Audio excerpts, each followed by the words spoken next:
दोस्तों आज की इस वीडियो में हम देखेंगे कि अगर मान लीजिए आपका जो ज़मीन है, अगर आपका ज़मीन नेट पे शो नहीं करता, यानी कि इंटरनेट पे जब आप सर्च करते हैं खाता खेसरा या फिर जमाबंदी नंबर से, तो आपका डाटा फाइंड आउट नहीं हो पाता, यानी कि डाटा नहीं निकल पाता। तो दोस्तों इसके लिए आपको क्या करना होता है कि परिमार्जन के तहत आपको जो भी ज़मीन का आपका रकबा है और उसका जो भी डिटेल्स है, वो सारे डिटेल्स को आपको क्या करना होता है, तो परिमार्जन करके नेट पर चढ़ाना होता है। तो किस प्रकार से आप जो है वेबसाइट पर चढ़ा पाएंगे सारे डिटेल्स को, बिल्कुल बारीकी से स्टेप बाय स्टेप देखेंगे। तो चलिए शुरू करते हैं।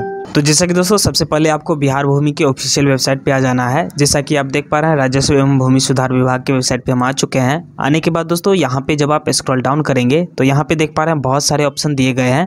यहीं पे दोस्तों आपको नजर आएगा 7 नंबर में जो देख पा रहे हैं आप परिमार्जन वाला ऑप्शन, यहाँ पे आपको क्लिक कराना है। परिमार्जन पे क्लिक कराते ही नया डैशबोर्ड आपके सामने ओपन होगा, जैसा कि यहाँ पे आप देख पा रहे हैं। अब दोस्तों यहाँ पे आने के बाद आपको क्या करना है, यहाँ पे जो देख पा रहे हैं पोस्ट योर एप्लीकेशन, यहाँ पे आपको क्लिक कराना है। क्लिक कराते हैं दोस्तों, जैसा कि यहाँ पे आप देख पा रहे हैं सबसे पहले बोला जा रहा है कि यहाँ पे मोबाइल नंबर और साथ ही कैप्चा को डाल करके लॉगिन करें। लेकिन दोस्तों अगर मान लीजिए आपका यूजर आईडी और पासवर्ड नहीं बना है तो सबसे पहले रजिस्ट्रेशन पे आपको क्लिक करना होगा। अब दोस्तों यहाँ पे आपको ध्यान रखना है कि जिन भी व्यक्तियों के नाम से आप परिमार्जन करना चाहते हैं उन्हीं के नाम से आपको यहाँ पे रजिस्ट्रेशन करनी है। यहाँ पे देख पा रहे हैं उनका पूरा नाम लिखना है, date of birth, gender, category, साथ ही उनका Aadhaar number, mobile number, alternate mobile number, साथ ही क्या रिलेशन है अल्टरनेट मोबाइल जिनका है उनके साथ, तो वो यहाँ पे रिलेशन सेलेक्ट करिए। साथ ही कोई एक ईमेल आईडी यहाँ पे डालिए, साथ ही एड्रेस डालना है, गाँव का नाम, जिला, स्टेट, साथ ही पिन कोड। इसके बाद यहाँ पे कैप्चा कोड डाल करके रजिस्टर नाउ पे क्लिक कराना है।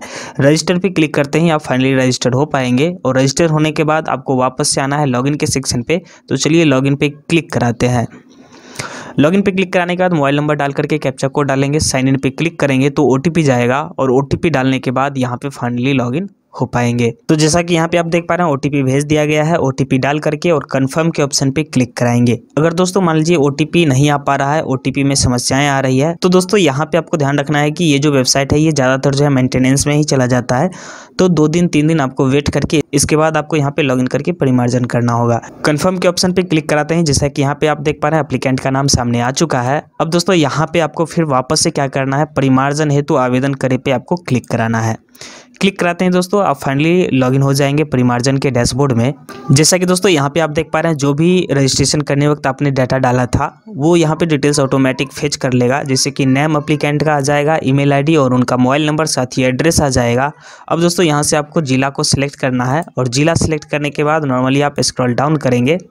अब दोस्तों यहाँ पे देख पा रहे हैं प्रॉपर्टी का लोकेशन पूछा जा रहा है कि जो ज़मीन है जिसका परिमार्जन करना चाहते हैं, सुधार कराना चाहते हैं, यानी कि नेट पर चढ़ाना चाहते हैं, वो ज़मीन कौन से लोकेशन पे स्थित है। तो जैसे कि जो भी ज़मीन है जहाँ पे भी स्थित है वहाँ का पूरा एड्रेस यहाँ पे आपको डालना पड़ेगा। तो यहाँ से आप जो है अपने ज़मीन का जिला सेलेक्ट करेंगे, साथ ही यहाँ पे सर्कल को सिलेक्ट करना। प्रोसीड के ऑप्शन पे क्लिक कराते ही मौजा हाईलाइट हो गया है, तो मौजा को यहाँ से सिलेक्ट करना है कि किस मौजे के अंदर आपको जो है ज़मीन का परिमार्जन करना है। इसके बाद दोस्तों यहाँ पे आप स्क्रॉल डाउन करेंगे तो यहाँ पे देख पा रहे हैं एप्लीकेशन का डिटेल्स पूछा जा रहा है कि किस कारण से आप जो है एप्लीकेशन कर रहे हैं। तो एप्लीकेशन का यहाँ पे आपको कैटेगरी सिलेक्ट करना होता है। तो चूंकि दोस्तों स्टार्टिंग में ही हमने बता दिया था कि आपको सिर्फ और सिर्फ इस वीडियो में ये पता चलेगा कि किस प्रकार से आप जो है ज़मीन का जो भी डिटेल्स है वो नेट पे चढ़ा पाएंगे। तो सिर्फ और सिर्फ इसी प्रोसेस के प्रति यहाँ पे वीडियो बनाया जा रहा है।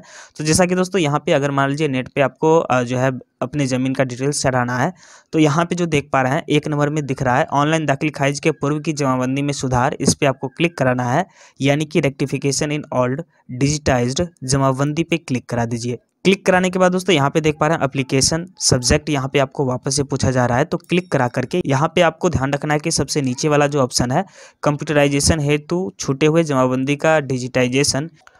अब दोस्तों क्लिक कराने के बाद दोस्तों यहाँ पे आपको ध्यान रखना है कि कौन कौन से डॉक्यूमेंट लगने हैं। तो चलिए वो भी मैं आपको बता देता हूँ। यहाँ पे तो दोस्तों बहुत सारे डॉक्यूमेंट रिक्वायर की गई है, लेकिन दोस्तों यहाँ पे आपको ज़्यादा फोकस नहीं करनी। चलिए मैं आपको दिखा देता हूँ कि कौन कौन से डॉक्यूमेंट लगा करके आप परिमार्जन करा सकते हैं। दोस्तों इस डैशबोर्ड में आने के बाद यहाँ पे जो देख पा रहे हैं परिमार्जन है तो आवेदन करें, इस पे जब आप क्लिक कराते हैं तो फर्स्ट टाइम जो आपके सामने परिमार्जन का डैशबोर्ड ओपन होता है। जैसा कि यहाँ पे देख पा रहे हैं एप्लीकेशन फॉर्मेट, यहाँ पे जैसे ही आप क्लिक कराएंगे तो यहाँ पे गौर से आप देखें बहुत सारे फॉर्म यहाँ पे दिए गए हैं जिसे आपको भर के यहाँ पे स्कैन करके अपलोड करना होगा। दोस्तों कौन कौन से फॉर्म लगेंगे बिल्कुल स्टेप बाय स्टेप सारी चीज़ें हम डिस्कस करेंगे, बिल्कुल बारीकी से बने रहें। जैसा कि यहाँ पे देख पा रहे हैं कंप्यूटराइजेशन के दौरान छूटे हुए जमाबंदी का डिजिटाइजेशन हेतु आवेदन पत्र, यानी देखिए दोस्तों, यहाँ पे सबसे पहले आपको इस पे क्लिक करा करके ये फॉर्म आपको डाउनलोड करना है।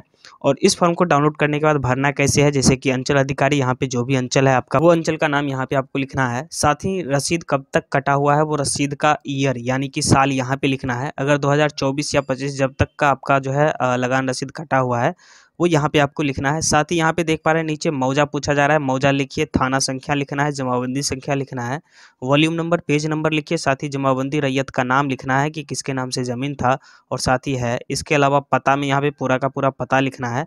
साथ ही मोबाइल नंबर यहाँ पे आपको लिखना है, जो भी एप्लीकेंट है उनका मोबाइल नंबर लिखिए। अब दोस्तों यहाँ पे देख पा रहे हैं खाता खेसरा पूछा जा रहा है, तो अगर आपको मालूम नहीं है तो इसे आप खाली छोड़ सकते हैं, बस एक लाइन खींच दीजिए अक्रॉस इस प्रकार से। और यहाँ पे आपको रकबा लिख देना है डिसमिल में। और ये जो है ऑफलाइन जो रसीद करता है वो रसीद पे लिखा हुआ होता है, तो आप देख ले रसीद पे कितना रकबा है, वो रकबा यहाँ पे आपको लिखना है। ध्यान रहे कि डिसमिल में यहाँ पे रकबा चढ़ाना है। और साथ ही स्क्रॉल डाउन करेंगे तो यहाँ पे देख पा रहे हैं विश्वास भाजन में जो है जो भी एप्लीकेंट है वो अपना साइन यहाँ पे करेंगे। अब दोस्तों इसके साथ एक और फॉर्म आपको लगाना होता है, जैसा कि सबसे नीचे में देख पा रहे हैं शपथ पत्र, इस पर आपको क्लिक कराना है। और क्लिक कराने के बाद दोस्तों यहाँ पे इस फॉर्म को आपको भरना है कि मैं यानी कि जो भी रैयत है उनका नाम यहाँ पे लिखना है, जो भी एप्लीकेंट है उनके पिता या पति का नाम यहाँ पे लिखना है। साथ ही मौजा, थाना, हल्का, अंचल, जिला, साथ ही यहाँ पे देख पा रहे हैं बोला जा रहा है जमाबंदी का जिला यानी कि ज़मीन कौन से ज़िले में है, तो ज़मीन का यहाँ पे वो डिटेल्स डालनी है। ज़िला लिखिए, अंचल, हल्का, मौजा, थाना नंबर, साथ ही वॉल्यूम नंबर, पृष्ठ संख्या, जमाबंदी नंबर लिख करके इसके बाद स्क्रॉल डाउन करते हुए यहाँ पे देख पा रहे हैं एप्लीकेंट का साइन और साथ में उनका जो है मोबाइल नंबर लिख देना है यहाँ पे। अब दोस्तों ये दोनों फॉर्म के साथ और भी आपको 2 डॉक्यूमेंट यहाँ पे लगाने होते हैं, वो क्या है चलिए वो भी दिखा देते हैं। तो जैसा कि दोस्तों यहाँ पे आप देख पा रहे हैं ये जो है लगान रसीद है, जो कि ऑफलाइन कटा हुआ लगान रसीद है, जो कि पेन से लिखा हुआ है। तो दोस्तों यहाँ पे जो भी लगान रसीद है करंट वाला, वो करंट रसीद यहाँ पे आपको लगाना है। साथ ही यहाँ पे देख पा रहे हैं जो फॉर्म अभी हमने दिखाया कंप्यूटराइजेशन के द्वारा छूटे हुए जमाबंदी का डिजिटाइजेशन हेतु आवेदन पत्र, इस फॉर्म को आपको भर करके और यहाँ पे जैसा कि देख पा रहे हैं एक ही पीडीएफ में सारे फॉर्म को इकट्ठा करना है। अब देख पा रहे हैं जैसे कि शपथ पत्र यहाँ पे जो है लगेगा।